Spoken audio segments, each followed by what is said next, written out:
your musical fire in the first place? I think I've always had that spark in me because I think ever since I was born, I was a music fanatic, a music obsessor. Yeah, yeah. And but I've always been in love with music. I mean, I grew up like heavy, like I was very much into heavy metal. Like the late '80s, early '90s. I grew up with like bands like Tool and Slayer and Megadeth and so on and so forth.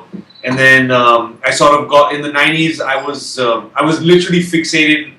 We used to have this one channel. We used to have MTV in India, but it was broadcasted from Singapore. Okay. And it was the only channel that would actually play English music.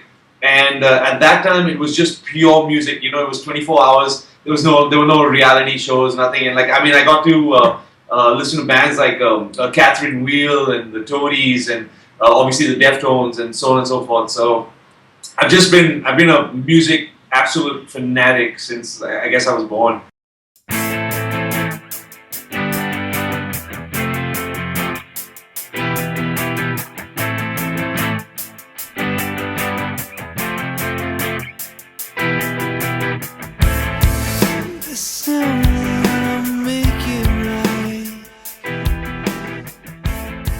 Tell me about the band name. What's the significance of that? It was, believe it or not, it was just a name that I coined up for a mix CD that I had back in the day when we used to still the U CDs, and I just had it for like a mix CD. I loved the name, and then it also kind of represented for me it represented like when you're given two paths in life, metaphorical paths, and you want to choose path A, but you get stuck with path B and you kind of curse God, and you're like, why are you not dealing me like the proper path or the proper thing. And then later on in life you realize that what you were forced to take actually ended up being the better path or the better choice. So it's sort of it's like a metaphorical net that you sort of might get stuck with, or you might get entangled with, but you don't, and everything happens for a reason.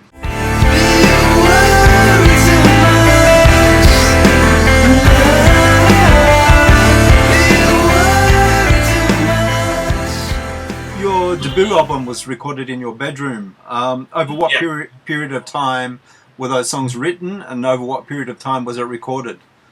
All right, so I had most of the songs, even for my future second album, have been written between the years of 2000 and now.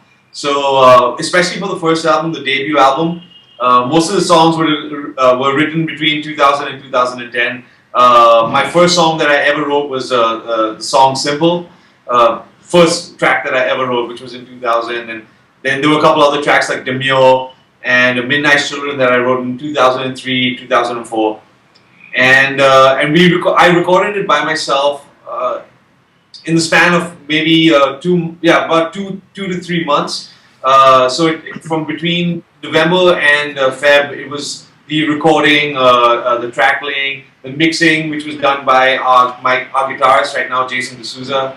And then I sent it off to New Jersey to a mastering studio, and they got it mastered there. So it took about 3 months to do. Yeah, and you played all the instruments? Yeah, I did most of pretty much everything. I wrote the drums, but I didn't play the drums. I got a very good friend of mine, this guy named Aditya, to play the drums for me. Yeah, and then in 2012 you actually put a band together. What was the sort of motivation to do that?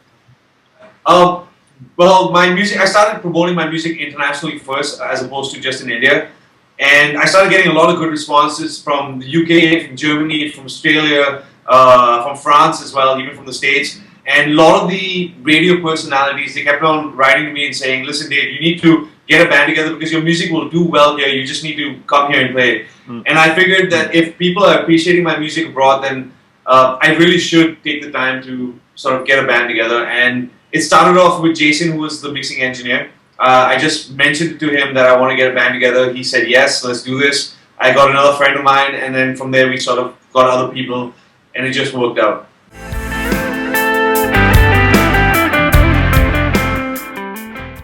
Tell me about the music scene in Mumbai for Western type music, for indie rock. What's it like? Oh, it's coming up in a big way over here. About 5 years ago, there was nothing, literally nothing. I remember even trying to sort of promote alternative and hard rock and indie rock over here, but it was really difficult. And then all of a sudden, about 4 years ago, a lot of bands started coming up and started playing alternative and indie music. And it's come up in a big way because there are a lot of festivals now in India. We're getting bands from from Australia, from like bands like Carnival and Mute Math, all these bands coming down to play here. And there are a lot of festivals now, especially all over the country, that promote independent music. And people, whether it's rock or hip hop or electronica, it doesn't matter as long as it's independent and it's do it yourself. And even MTV over here, surprisingly, they are really promoting indie rock music. Like they've been playing my music video almost every single day. I get new fans almost every single day because of them. So it's coming up. People are beginning to appreciate it.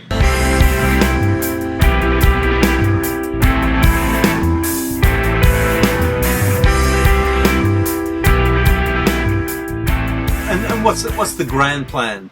I want to get these new songs, like a couple of new singles, out for our fans as thanks, and then we want to start working on our second album. And my plan is to make a double CD, which I've had this idea for many years, but I want to make the first indie double CD in India. And we have a lot of songs, a lot of songs that I want to get out. And my main goal though is to tour. I'm trying really hard, I'm working really hard to figure out a way to get signed to an indie label and to somehow play live abroad.